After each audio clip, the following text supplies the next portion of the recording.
नमस्कार, मैं हूं आरुषि राय और आप देख रहे हैं क्लाउड वेब इंडिया न्यूज। चलिए सबसे पहले नजर डालते हैं आज की खबर। आज पूर्व मंत्री गिरिनाथ जी का रंका प्रखंड के ग्राम बांदो बाजार में परिवर्तन सह जनसंपर्क यात्रा किया गया, जहां लोगों को संबोधित करते हुए मंत्री जी ने कहा, प्रतिनिधि एमएलए होना बड़ी बात नहीं है, जनता के बीच रहकर जनता की समस्याओं को हल करना और उनके सुख दुख में साथ देना एक अच्छे प्रतिनिधि का काम होता है और वही एक अच्छा प्रतिनिधि बन सकता है।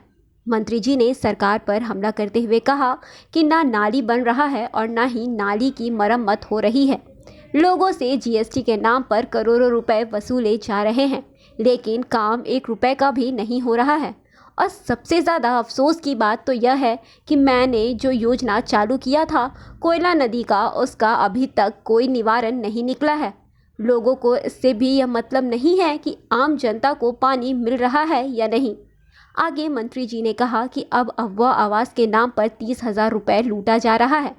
अंत में मंत्री जी ने कहा, हम सबको अपनी समझ-बूझ से काम लेना है और जो भ्रष्टाचार से लड़ने की लड़ाई जो हमने शुरू किया है उसे आगे बढ़ाना है और भ्रष्टाचार मुक्त क्षेत्र बनाना है। कार्यक्रम में मुख्य रूप से सत्यनारायण यादव, बाबुल सिंह, सुल्पानी सिंह, संजय पासवान, भगवत सिंह, पुष्पा धारणी, करकिच्चा सहित ग्रामीण जनता उपस्थित थे।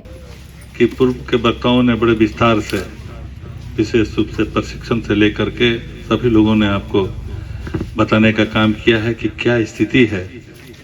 और हमारे राहुल जी, आप हुए ना, राहुल जी ने अपनी बातों को यह बताने का काम किया कि किस परिस्थिति में हमारा राज्य और हमारा क्षेत्र की क्या विषम स्थिति हो गई है। यही सारे चीज़ों को देख करके लगभग 3 माह पूर्व से हम लोगों ने परिवर्तन यात्रा प्रारंभ किया था और उस दौरान आपके भी इस गांव में, इस पंचायत में, विशेषकर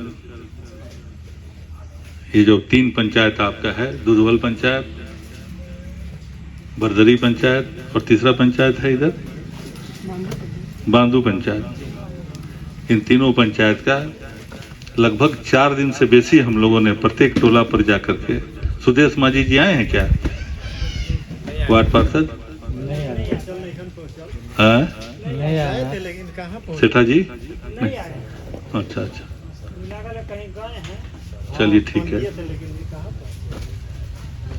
तो सभी जगह पर उस समय बारिश भी हो रही थी और धूप भी बहुत ज्यादा था, लेकिन प्रत्येक गांव में, प्रत्येक टोला पर हम लोग जाने का, चाहे वह तिथि महुआ हो, नगारी हो, जहां लोग जा ही नहीं पाते हैं। मैं समझता हूं कि जो भी वर्तमान प्रतिनिधि हैं वह भी वहां गए हैं कि नहीं गए हैं तो वहां के स्थानीय लोग बताएंगे। लेकिन विषम स्थिति में भी हम लोगों ने देखा है कि किस तरह से क्षेत्र की दुर्दशा और भ्रष्टाचार थोप दिया गया है इस क्षेत्र पर। सारे लोग त्राहिमाम में सबसे बड़ी विषम स्थिति उस गर्मी में थी कि जितने भी चापाकल थे, सारे चापाकल मोटा मोटी 50% से अधिक बंद था। चाहे वो स्कूल, नगारी के स्कूल का हो, तिथि महुआ स्कूल का हो, या उस इलाके का जो भी अभियान विद्यालय स्कूल, सारे विद्यालयों के चापाकल बंद था। एक महिला रसोईया जो थी उस विद्यालय की, उन्होंने अपनी व्यथा को बताने का काम किया और वहाँ के शिक्षक भी थे कि 2 किलोमीटर से पानी ला करके हम चावल बनाते हैं। आखिर यह स्थिति इस तरह की क्यों बनी? पूरा स्कूल एक शिक्षक पर निर्भर है। 100 बच्चे हैं, 70 बच्चे हैं या 150 बच्चे एक टीचर पर। नतीजा क्या हो रहा है कि गुणवत्ता बिल्कुल शून्य पर पहुंच गया है। आज निजी विद्यालय में क्यों अपने बच्चों को आप भेजना चाहते हैं? उसका मूल कारण यही है कि सरकारी स्कूल में किसी भी तरह का बच्चों को आगे बढ़ने की व्यवस्था नहीं हो पा रही है, सिर्फ खाना पूर्ति हो रही है। पढ़ाई से लेकर के भोजन एक खाना पूर्ति ही है। एक शिक्षक जितना रजिस्टर है, जितना परफॉर्मा सरकार के द्वारा प्रत्येक सप्ताह में बताते हैं लोग कि प्रत्येक सप्ताह में एग्जाम परीक्षा देने का व्यवस्था किया गया है स्कूल में, ऐसा है? प्रत्येक सप्ताह में परीक्षा देना है बच्चों को।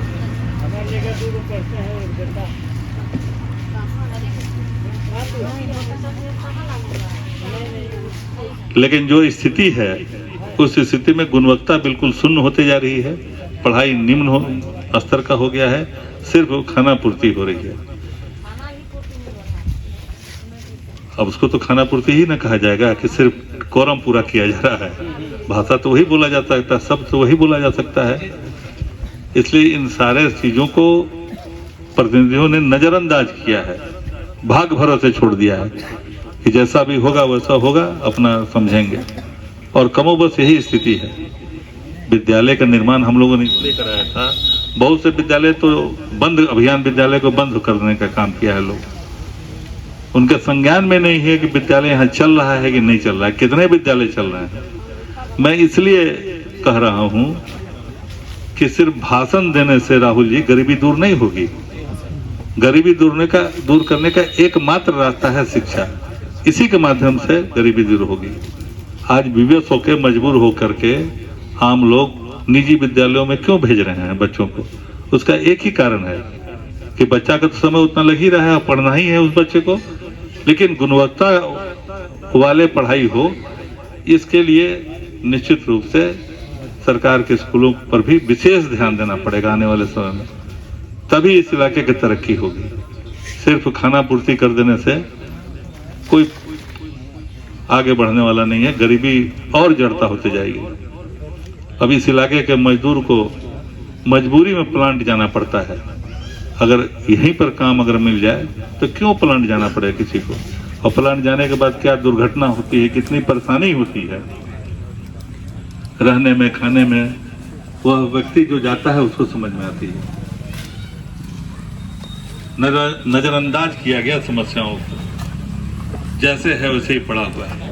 और ऊपर से जो आपका पात्रता रखने वाले लोग हैं, जो लाभुक हैं, उसको खुद प्रशासन को जाकर के, चाहे बीडीओ हो, सीओ हो, उसका काम करना चाहिए, पंचायत सेवक हो, लेकिन कहीं कोई नहीं जाता है। यहाँ तक कि मृत्यु प्रमाण पत्र बनवाने के लिए भी दौड़ना पड़ता है। राशन कार्ड की भी वही स्थिति है। अबू आवास में खुलेआम पैसा लिया जा रहा है, खुलेआम लिया जा रहा है कि नहीं लिया जा रहा है? क्या स्थिति है उस धारनी जी, आप बताइए। आप महिलाओं के अध्यक्ष हैं इस मंडल की, सूचना तो मिलती होगी आपको भी। तो आखिर ये क्यों, किस तरह का ये व्यवस्था हो गया है? सिंचाई कूप में भी वही स्थिति है, डोभा में भी वही स्थिति है। मनरेगा का योजना तो बिल्कुल एक मेराल प्रखंड के खुल्ला गांव में शिवनाथ चौधरी जी थे, इसी परिवर्तन यात्रा के दौरान वो कहे कि मनरेगा के पैसा सब मुठिए मुठी बांट लेते बना। नसीर जी उन्होंने कहा मुठिए मुठी बांट लेते बना, हमने के हिसाब में कुछ नहीं के पड़ा। बेचारे वृद्ध आदमी 65 वर्ष की उम्र के, 65 वर्ष 70 वर्ष के आदमी थे, उन्होंने कुआं बनाने का काम लिया था। सारा पैसा, कहे कि सारा पैसा हमारा वेंडर खाते में चला गया और हमारे खाते में शून्य हो गया, कुछ मिला ही नहीं। ये क्यों स्थिति इस तरह की बन रही है? इस पर निश्चित रूप से हम सबों को गौर करना पड़ेगा।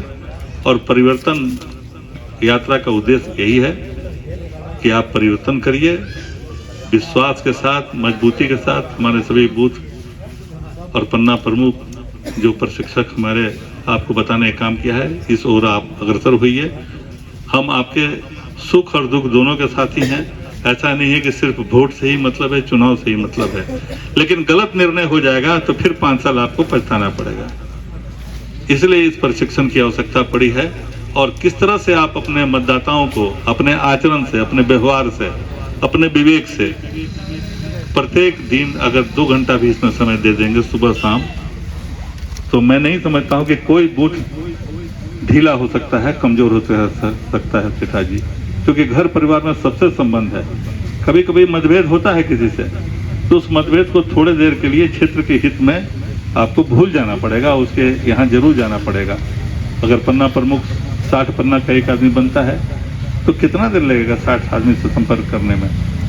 2 दिन में आप 60 आदमी से मिल सकते हैं, 3 दिन में मिल सकते हैं। फिर चूल्हा प्रमुख महिलाओं को विशेष रूप से दिया जा रहा है जिम्मेवारी।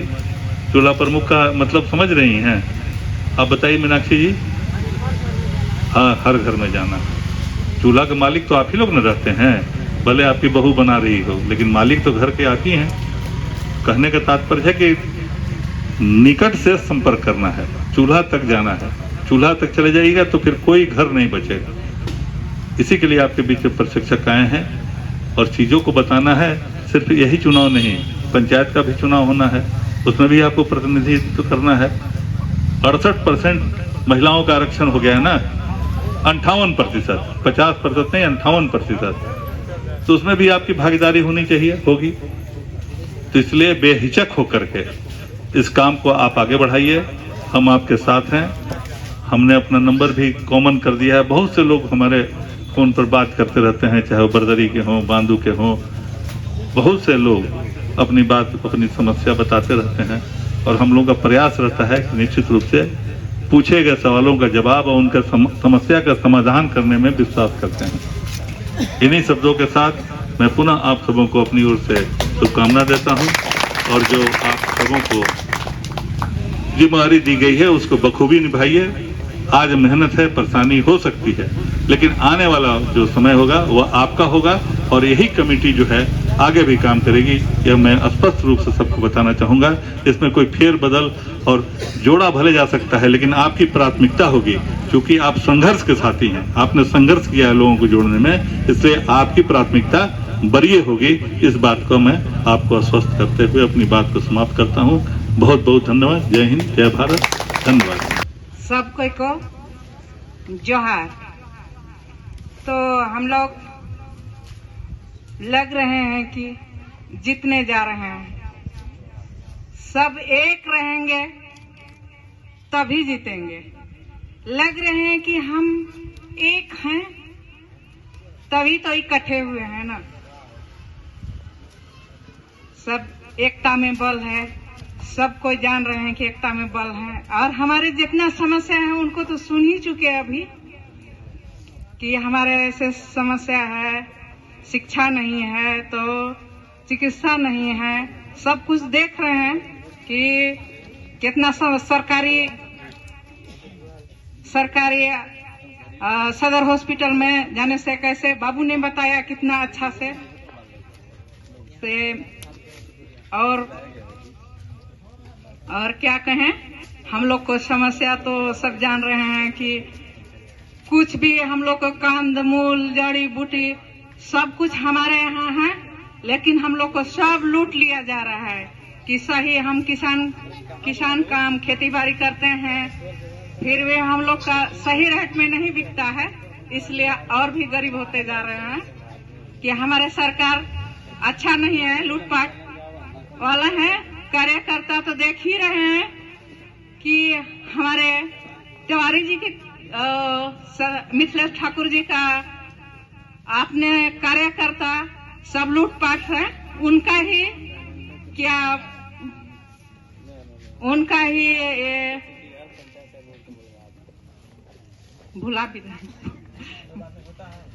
भूल भी रही हूँ कि विकास हुआ है, उनका कार्यकर्ता का विकास हुआ है। तो अभी हम लोग सब मिलकर अपने अपने काम में लग जाएंगे और सुन रहे हैं कि अभी एक डेढ़ महीना बाकी है, इनके अंदर में महीने के अंदर में हम लोग सब इकट्ठा हो जाएं। और जय जोहार, जय झारखंड। शिक्षक हमारे सारे लोग बता भी दिए हैं कि कैसे हमको घर घर जाना है, कैसे जोड़ना है। उसी कड़ी में हम थोड़ा सा बताएंगे, ज़्यादा समय भी नहीं लेंगे क्योंकि आगे हम लोग को जाना भी है। तो चुनाव जीतना है वो तो हम लोग का निश्चिंत, उसमें कोई अंतु परंतु नहीं। लेकिन हम गाल पर गाल हाथ धर के बैठ जाएंगे तो हमारा विरोधी भी कमजोर नहीं है, वो लूट के ले जाए। इसलिए हम लोग संकल्प, आज हम लोग का संकल्प लेना होगा कि हम लोग के प्रतिदिन कम से कम 2 से 3 घंटा निकलना है, सुबह में और शाम में। और अपने बगल के घर में, ये नहीं है कि हम 5 किलोमीटर और 10 किलोमीटर जाने की आवश्यकता हम लोग के नहीं है। 1 किलोमीटर, आधा किलोमीटर अपने गांव में अगर 10 घर टोला में हमारे घर हैं तो हम 10 घर कांटेक्ट करेंगे, सुबह शाम उनके घर जाएंगे कि कौन आदमी आया है, सुबह में कौन किनके यहाँ गया है, हमको जानकारी मिल जाएगा कि कौन आदमी मेरा घसक रहा है, कि कौन आदमी के कौन आनकर तोड़ रहा है। उस पर भी हम लोग के लगने की आवश्यकता है, क्योंकि चुनाव का समय अब कम आ गया है। बहुत जल्द किसी दिन अब सुनिएगा कि चुनाव का घोषणा हो जाएगा, इसलिए हम लोग के लगने की आवश्यकता है। परिवर्तन रथ यात्रा चल रहा है, आखिर परिवर्तन की आवश्यकता क्यों पड़ी? अब हम लोग को बताना होगा कि आज से 15 साल पहले आदरणीय गिरिनाथ सिंह जी का जो कार्यकाल था वो कार्यकाल कैसा था। बीच में 10 साल सत्येंद्र तिवारी आए, 5 साल मिथिलेश ठाकुर जी आए। तो समीक्षा करना होगा, बताना होगा, गांव में सारे लोग को बताना होगा कि उनके कार्यकाल में क्या हो रहा था, सत्येंद्र तिवारी के कार्यकाल में क्या हुआ और मिथिलेश ठाकुर के कार्यकाल में क्या हुआ। हम आप सबों से जानना चाह रहे हैं कि 15 साल पहले माननीय गिरिनाथ सिंह जी विधायक थे। उस समय तो कुआं और आवास में पैसा नहीं लगता था। अब आज क्या हो रहा है? कुआं हो 20 से 25 हजार, आवास हो 25 से 30 हजार, कहीं कहीं तो 40 हजार। तो आखिर जो गरीब आदमी है उनके पास पैसा नहीं है तो उनका घर कैसे बनेगा? जो किसान हैं अपने रोजी रोटी चलाने के लिए उनका कुआं कैसे बनेगा? तो मुद्दा ही मुद्दा हम लोग के पास है। ऐसा नहीं है, जो सच्चाई है सच्चाई बात को हम लोग के रखना है आम जनता के बीच में, वो हमारे साथ रहेंगे। हम यही कहने आए। जब हम एक तरफ से आवाज उठता है कि गढ़वा विधानसभा गढ़वा जिला में विकास के गंगा बढ़ रहा है, कौन सी गंगा बह रहा है? गरीब भूखे सूत रहे हैं। यहाँ जो काम भी हो रहा है, कोई छत्तीसगढ़ का ठेकेदार आ रहा है, कोई बिहार से आ रहा है। यहाँ के मजदूर लोग जो काम करने के लिए गांव में जो विकास काम हो रहा है उसमें भी काम नहीं मिल रहा है। वो तो बाहर से आदमी आन के काम कर रहे हैं। यही रोड बना हुआ है 35 करोड़ रुपया का, उनका भाई पार्टनर बन के पुलिस करके सारा पैसा निकाल लिया। और वो पैसा भी चुनाव में हमको खरीदने के लिए आया जाएगा कि आप पैसा लीजिए और हमको वोट। पैसा ले लेना है, चूंकि लूटे हैं, हमारा ही पैसा है जो हम सरकार के टैक्स देते हैं, जो हम कपड़ा पहनते हैं, जो हम खाना खाते हैं, हम जो पानी का बोतल पीते हैं, सारा चीज पर हमारा टैक्स बांधा हुआ है। जीएसटी के माध्यम से हम जो टैक्स देते हैं वही पैसा सरकार हमारे लिए यहाँ काम के लिए भेजता है, विकास काम के लिए। तो पैसा तो मेरा है और उसमें वो डकैती ऊपर से कर रहे हैं। अब कहते हैं कि हम विकास कर दिए। कौन से विकास आप किए? सारे गरीब के घर में चूल्हा नहीं जल रहा है। यहाँ के जो नौजवान हमारे साथी हैं, आधा से बेसी 75%, चूंकि हम लोग भी यहीं के रहने वाले हैं, ज्यादा दूर के रहने वाले नहीं है। मेरा भी घर रमकंडा में। जब हम लोग भ्रष्टाचार का मुद्दा हमेशा जिला में उठाने के काम करते हैं तो हम लोग को दबाव दिया जाता है। आप जानते होंगे कि रमकंडा में जब राज्यपाल आए हुए थे तो हमको मंच तक जाने नहीं दिया गया कि ये आदमी जाएगा तो यहाँ का मामला उठाए। जिला में जितना भी सरकारी कार्यक्रम होता है मंच पर जाने नहीं दिया जाता है, क्योंकि हम जाते हैं तो यहाँ के जो दर्द है, क्योंकि इसी मिट्टी में हम भी पैदा लिए हैं, यहाँ के जो भ्रष्टाचार में है, या हॉस्पिटल में आप जाइए या थाना में जाइए, घर में जाकर भाई बहन में मतलब आपस में झगड़ा हो गया, मियाँ बीबी में झगड़ा हो गया, तो जाइएगा तो 20 से 25 हजार। घर बनाना है, हमारा संपदा हमारा है, हमारा गांव में बालू है, उसमें हम ला नहीं सकते हैं। इसलिए नहीं ला सकते हैं कि मानिए जी का उसमें कमीशन बंधा हुआ है, थाना के माध्यम से कमीशन बंधा हुआ है, एक गाड़ी पर 3000 रुपया उसको कमीशन मिलता है, तो हम बालू ले जा सकते हैं। हमारे बेरोजगार नौजवान साथी बहुत से ट्रैक्टर खरीदे हुए थे, फाइनेंस तो करा लिए कि हम मेहनत परिश्रम करके हम किस्त भी भर देंगे और ये करेंगे, लेकिन किस्त क्या भराएगा कि ऊपर से और टूट जा रहा है। थाना वाला धरेगा 50,000 से 1 लाख रुपया लेगा।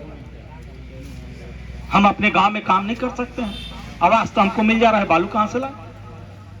पहले जो बालू हम 500 रुपया में हमारे यहाँ गिरता था, आज 5000 हो गया। गांव में संपदा मेरा है, मानिए जी का, इसीलिए चुनाव से पहले यहाँ के खनिज संपदा पर इनका नजर गड़ा हुआ था। जब देख लिए कि यहाँ का बालू है, यहाँ कोयला है, तो इसीलिए यहाँ पर गढ़वा में आकर जमे हुए थे। क्योंकि यहाँ के तो पैदाइशी है नहीं कि उनको दर्द होगा, क्योंकि यहाँ का इस मिट्टी का जो भी आदमी पैदा लेगा उनको दर्द रहेगा कि यहाँ के हम भी हैं, यहाँ के आम लोग हैं, उनको दर्द मतलब इसलिए नहीं होता है कि वो तो खुद बिहार के रहने वाले हैं। तो यहाँ के आदमी से दर्द क्या होगा? आपके गांव में अगर किसी भी आदमी का होता है तो दर्द होता है। हम दुख सुख में उनके साथ में मिलकर हम लोग का प्रवृत्ति था कि किसी के घर में शादी ब्याह होता था, किन्हीं का घर जाना था तो पूरे गांव वाले एक दिन का अपना समय निकाल कर उनको मदद कर देते थे, हो जाता था कि चलो भाई गांव का आदमी है, इनको मदद करना चाहिए। लेकिन उनको मतलब नहीं है इससे, क्योंकि इस मिट्टी का पैदाइश नहीं है। उनको यहाँ के खनिज संपदा पर है कि यहाँ का बालू उठाकर यूपी भेज देना है, उसमें कमीशन ले लेना है। बिंदा बिचका से जितना भी कोयला था आधा से बेसी मतलब वहां से कोयला भेज दिए कि उनको पैसा चाहिए। इसलिए हम लोग कहने आए हैं कि समय अब आ गया है, परिवर्तन करना है। और पहले जो समय था उसको लाने के लिए आप गिरिराज सिंह जी के आदरणीय को आप कार्यकाल को देखे हुए हैं। इस बात को बताना है कि कुआं कॉलोनी और जितने भी छोटे छोटे स्कीम हैं उसमें भ्रष्टाचार को बंद करना है, और फ्री मिलेगा तभी मिल पाएगा कि इनको हम लोग विधानसभा में भेज देंगे, तभी हो पाएगा इस व्यवस्था को। ज्यादा समय ले लेते हुए इसी चंद शब्दों के साथ सबको जोहार। दिन भर की खबरों से जुड़े रहने के लिए सब्सक्राइब करें हमारे channel cloud web India news को, और हाँ, नोटिफिकेशन की घंटी दबाना ना भूलें।